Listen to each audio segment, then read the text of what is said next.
Ito ang mga dapat natin aabangan sa Batang Quiapo, mga kapamilya, na wag natin papalampasin ang bawat episode ng teleseryeng ito.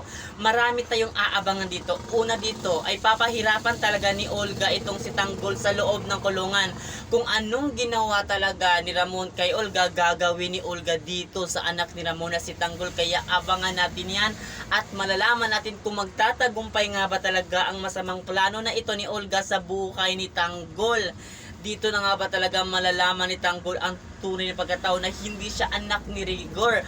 Anak siya ng malaking sindikato na si Ramon. Kaya aabangan natin ito, mga kapamilya. Kung malaman nga talaga ito ni Ramon na ito palang si Olga ay tinangkaan niya ang buhay ng anak niya na si Tanggol, ay dito na nga siguro hindi magdalawang isip si Ramon na patayin itong si Olga. Gayong hindi naman talaga sila magkapatid, pero ito ang ginawa ni Olga sa kanya. Kaya aabangan natin yan, lalo na kung malaman talaga ni Ramon na ito pala si David ay inutusan ni Olga na magpanggap para makuha nila ang yaman. Pag namatay nito si Ramon, may gagawin talaga itong si Ramon na hindi pagsisikan ng mga taong abusado na ito at manloloko. Kaya aabangan natin yan dito, kapamilya, sa Batang Quiapo. Ganun pa man, nasasaktan pa rin talaga ito si Tanggol kasi nga itong si Mukang sumama na sa ibang lalaki na mayaman, pero ang hindi ni alam yung lalaking pinagpalit si Tanggol ay yun pala ang matagal niyang hinanap, at yun nga ang ama niya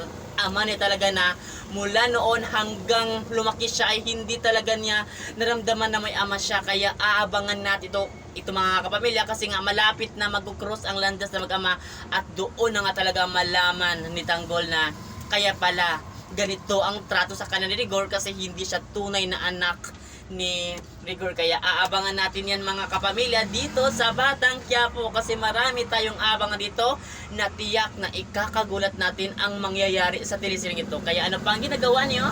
Lagi lang kayong makatutok dito sa teleseryeng kinaabangan natin. At yun lang, maraming salamat, mga kapamilya, sa panonood sa teleseryeng ito. Thank you!